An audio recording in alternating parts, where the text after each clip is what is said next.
Welcome to the Sewing Whisperer. This tutorial explains the equipment you need to get started on your sewing journey to creating fashion.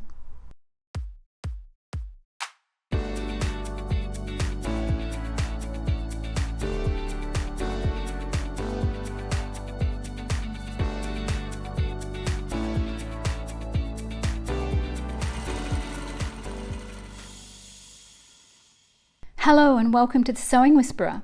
If you've clicked on this video, then you're obviously interested in learning to sew. Sewing has been a passion of mine since I was a child, and I've been lucky enough to have a career in sewing and have taught many students how to sew. Obviously, the first thing you're going to need to learn to sew is a sewing machine. If you can borrow one, perhaps try and see if it's something you're interested in and something you enjoy.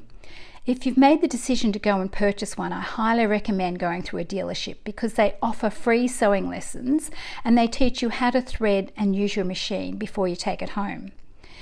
If you're going to buy a second-hand machine, once again, I highly recommend going through a dealership because they'll make sure the machine is in really good working order. If you've just recently purchased one, let me know in the comments below what your experience was like. I'd be really interested to know.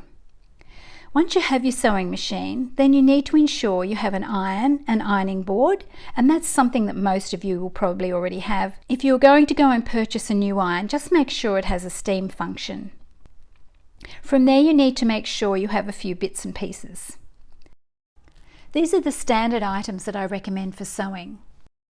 First is a water erasable pen. It can be used to mark dart points and can be washed off easily with a damp cloth or a cotton bud. This is a fast fade pen, which is great, but I remember marking pin tucks on a dress one night and the next morning the lines had faded away. It says it'll last for 1 to 2 days, but I recommend using it on the day. Next is tailor's chalk, which is ideal for using on darker fabrics, or there's this option which is called a chalk wheel. It makes a lovely fine line on dark fabrics and has a little wheel on the bottom. It's filled with powdered chalk and does rub off easily. It's not essential to purchase this. The tailor's chalk works just as well. You need pins. I'm a bit fussy with pins. I recommend berry pins, but don't buy the cheapest because they tend to be blunt and snag the fabric. It's best to purchase good quality pins from your local haberdashery store. You need a set of hand sewing needles, and I like to have varying sizes because there are times when you need a very fine needle and there are times when you need a slightly bigger needle. Then of course a tape measure. I like to have one that has inches and centimetres so that I can compare the measurements at times. Clippers. I'm very fussy with my clippers. I like the blue ones because they don't have a hinge here at the end.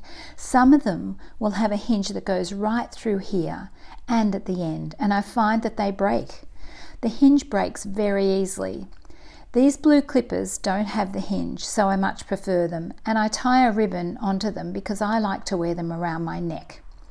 You'll see that I don't have a seam ripper or a quick unpick.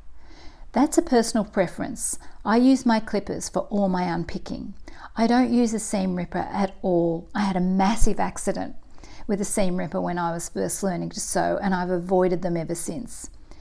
When you're buying clippers, make sure they have a sharp point at the end. Be a bit fussy when you're buying them because you can pick up an odd pair that aren't quite as sharp. Have a look at the points in store when you're buying them. Then you need paper cutting scissors and fabric shears. You don't need to spend heaps of money on these, but don't use the fabric cutting shears for cutting paper because it makes them blunt. Just use the shears for fabric. If you've enjoyed watching this video, then please give it a thumbs up and subscribe, and click on the next video that shows you how to thread and operate your sewing machine. Thanks so much for watching.